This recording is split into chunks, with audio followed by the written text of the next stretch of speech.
Make sure Clearly, it's you not about talent subscribe. anymore. It's about something else. And I'm going to tell you, I spent a large amount of the last 24 hours thinking about nothing more than I was thinking about collusion. I think the crime, the $40 million robbery that just took place Like, share, of subscribe. Shedeur Sanders, or should I say, I think the crime, the $50 million robbery of Shedeur Sanders, because that's what I just witnessed.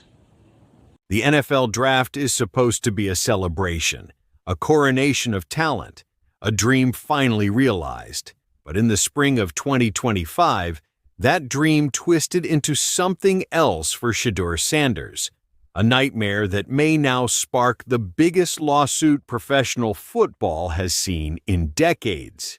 Once projected as a top 10 pick, the Colorado Buffaloes quarterback, son of Hall of Famer Deion Sanders, tumbled all the way to the 5th round, pick number 144, to the Cleveland Browns.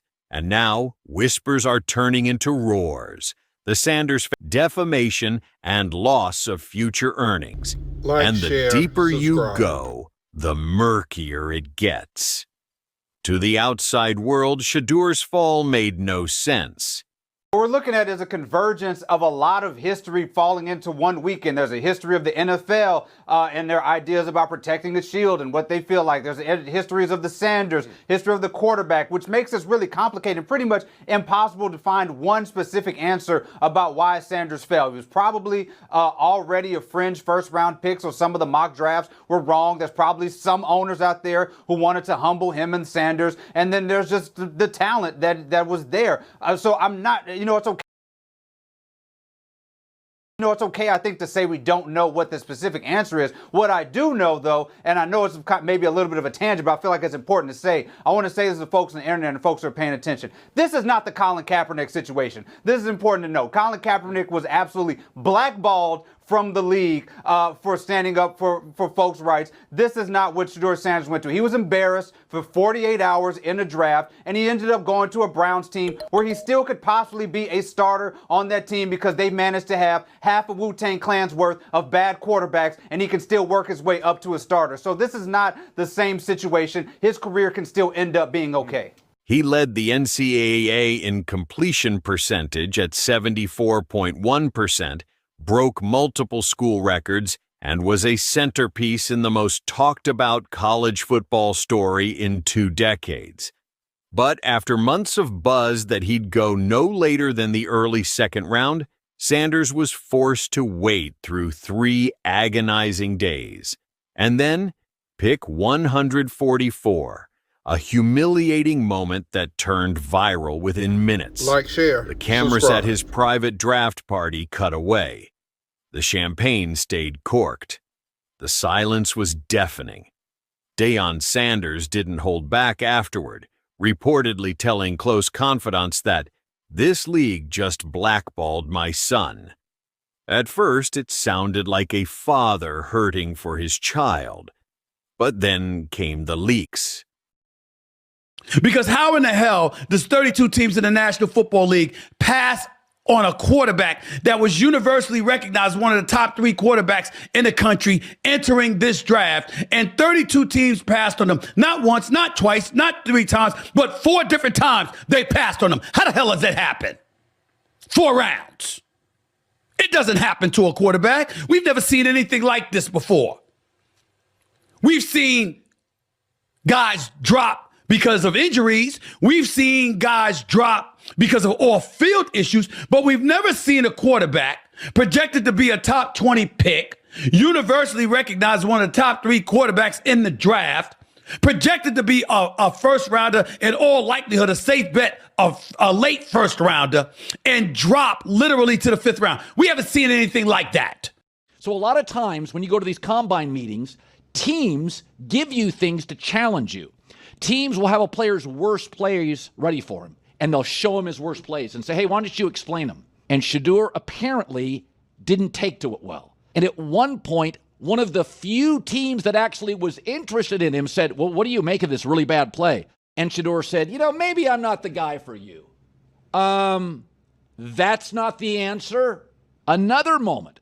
What they do during the film and the combine and the meetings is teams will install mistakes intentionally planted in the install, and they want you to catch them. Shedeur didn't, and when a coach called him out, once again, it didn't sit well. It's like, bro, there's not many teams needing quarterbacks, especially since Pittsburgh appears to have a deal with Aaron Rodgers and Tennessee's getting Cam Ward. So you're down to the Giants, who were not interested at all, and Cleveland, who traded out of that 2 spot because clearly they were looking for next year's class like the Rams. According to internal communications obtained by a private investigator working with the Sanders legal team, communications that have yet to be publicly released but are being reviewed by several independent media outlets, multiple NFL owners allegedly expressed concerns about the media circus and brand baggage surrounding Shedeur. And worse, there are claims of direct back-channel conversations between ownership groups discouraging one another from drafting Shedeur unless it was absolutely necessary. Sources close to the Sanders camp claim these private conversations reference Deion's past comments during Super Bowl week. You may remember them, the Coach Prime interviews where he bluntly said they would dictate terms and would not play for certain teams. The Eli Manning blueprint. Will you step in and do some of that if it's the wrong organization and say he ain't going there? Yeah, but I'm not going to do it publicly. I'll do it privately. Only this time, the league allegedly responded in unison, with silence and sabotage. The lawsuit, insiders claim, is expected to accuse the NFL of orchestrating a unified effort to diminish Shedeur's draft value, not based on talent, but on media optics, politics, and pride. Can be mad at Cleveland if they played the cards and picked them up in the 5th round and saved $50 million. Maybe in their minds, they figure they tricked off that money to Deshaun, so they got to trick it back off of Shedeur. Primetime Deion Sanders' natural bravado, coupled with that of his son. They say that the whole interview process wasn't that impressive when he showed up at the NFL scouting combine and refused to work out. That hurt him. The interview process. It makes perfect damn sense if he's drafted in the 2nd round. It's the fact that he fell to 5th that's alarming. Fox Sports analysts after the draft did their best to explain the fall. He's not a generational talent, some said. He didn't ace the intangibles. He came with baggage. But that only fueled the fire for Sanders' legal team. How could a quarterback with better completion stats than the number 1 quarterback? First overall pick drop over 130 spots? Why did media scouts rank him so highly while not a single NFL GM disagreed? The Sanders camp argues this wasn't just a bad fit scenario. It was a coordinated takedown designed to send a message. You don't get to choose your destiny. We do.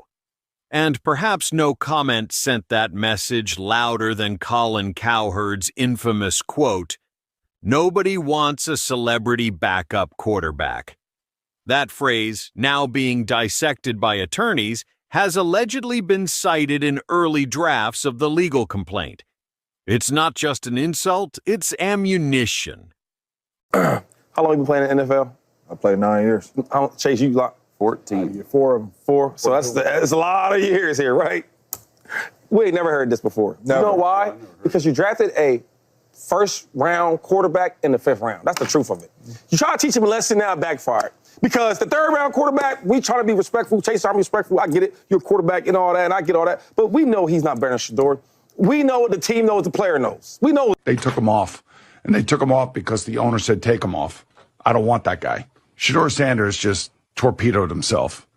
His attitude off the field at the combine. His dad didn't help him either. You know, he was on podcasts talking about, this is my son. If I can get him to where I want to get him to, I'm going to do that. But, you know, when you listen to this kid talk right prior or at the combine about if you want a new culture. That's the next generation. And I kind of feel bad for how that happened to him because he really played his ass off. And he took it from a different level. He went to Jackson State. And then he did what he did at Jackson State, bought that program, brought a lot of people to Jackson State that never knew about Jackson State, about football. Put him on the map. Changed a lot of family lives. Then went to Colorado where nobody was even looking at Colorado like that. And having all these people look at them play and do what he did and then do him like that. Like, come on, bro. Y'all know y'all weren't supposed. This boy was the talk of the top 2 quarterbacks in his class. There's no way in hell he go fit around. Let's be real. This isn't just about Shedeur. This is about Deion Sanders versus the NFL machine. Coach Prime has long been viewed as a disruptor. From his brash recruiting style to his unapologetic media domination, he's turned Colorado into college football's main stage without needing a national title. And the NFL wasn't thrilled. From threatening to pull an Eli to skipping interviews with teams he didn't like, Sanders didn't play by the rules. And the NFL, a league built on hierarchy and obedience, reportedly didn't appreciate the challenge. "You're not just drafting Shedeur," one executive allegedly told a team scout. "You're inheriting the entire Prime brand." And in a league full of fragile egos and media-conscious owners, that was enough for some to whisper, "Hard pass." Another strange piece of the puzzle. Shedeur skipped the NFL Combine and opted out of the Senior Bowl. Was it arrogance or was it strategy? Deion has always said the game film should speak for itself. But teams, allegedly furious with how interviews went, or didn't go, began spreading rumors. That Shedeur was entitled, that he lacked self-awareness, that he wouldn't accept being anything less than quarterback 1. And then came the real damage. Anonymous scouts trashing his character to national media outlets. The Sanders legal team now believes those leaks were deliberate, targeted, and orchestrated to poison his draft stock. The goal? Devalue the player, silence the brand, humble the family. Let's talk money. The average contract for a top 10 pick in 2025, around $35 million over 4 years. The contract Shedeur signed with the Browns? Just $4.6 million. With minimal guarantees. The lawsuit will reportedly seek upwards of $100 million, citing not only immediate earnings lost, but future endorsements, branding deals, and long-term quarterback investment income tied to being a franchise starter. Add to that the impact on Deion's brand, public reputation, and recruiting ability, especially with the NFL possibly painted as intentionally conspiring against his son, and the potential damages climb fast. To date, the NFL has refused to comment on any legal threat, citing speculation. But behind closed doors, owners are reportedly furious, calling the potential lawsuit baseless and grandstanding. One unnamed AFC executive was quoted saying, "If they sue, they're done. He'll never get another snap." But Shedeur might not care. According to those close to him, he'd rather risk exile than silence. One anonymous Sanders family confidant was quoted, "They want to make an example out of Shedeur. Instead, he's going to make an example out of them." Attorneys familiar with the situation expect the lawsuit to be filed in a federal court within weeks, and it may not stop with the NFL. There are rumors that media outlets, scouting firms, And even individual GMs could be subpoenaed for internal communications and draft evaluations. If the Sanders family has the proof they claim to have, emails, texts, recorded calls, it could explode into a full-blown scandal. A Deflategate meets Kaepernick-level firestorm. For now, Shedeur is quietly practicing with the Browns, staying off social media. But you better believe this story is far from over. Because if the allegations are true, the NFL didn't just fumble If you like a what you pick, heard, like, they share, fumbled subscribe a for more content. dynasty. And the Sanders family? They're coming to get what they feel was stolen.